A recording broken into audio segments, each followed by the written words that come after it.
பாயாசம் செய்கிறதுக்கு ஒரு பவுலில் ஜவ்வரிசியை ஒரு 10 நிமிஷம் ஊற வச்சு அதை 10 நிமிஷம் நல்லா வேக வச்சுக்கோங்க. இன்னொரு பேனில் நெய் சேர்த்து கொஞ்சம் சேமியாவை நல்லா பொன்னிறமாக வதக்கிக்கோங்க. இன்னொரு பக்கம் ஒரு பாத்திரத்தில் பால் நல்லா சூடானதுக்கப்புறமா நம்ம வேக வச்ச ஜவ்வரிசியை சேர்த்து கொஞ்சம் கொஞ்சமாக நல்லா மிக்ஸ் பண்ணிடுங்க. ஜவ்வரிசி வெந்ததுக்கப்புறமா சேமியாவை போட்டு சேமியாவும் நல்லா ஒரு 5 நிமிஷம் வேகட்டும். வெந்ததுக்கப்புறமா அதை நல்லா மிக்ஸ் பண்ணி விட்டுட்டு கட்டிகள் இல்லாமல் கிளறிக்கோங்க. அதுக்கப்புறமா நம்ம தேவையான அளவு சர்க்கரை சேர்த்து ஒரு சிட்டிகை அளவு உப்பு சேர்க்கணும்.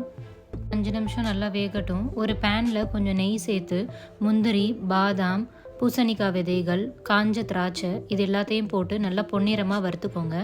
பொன்னிறமாக வதங்கினதுக்கப்புறமா பாயாசத்து மேலே இந்த தாளிப்பை கொட்டி சூடாக இறக்கணும்னா நம்ம இனிப்பு பாயாசம் ரெடி.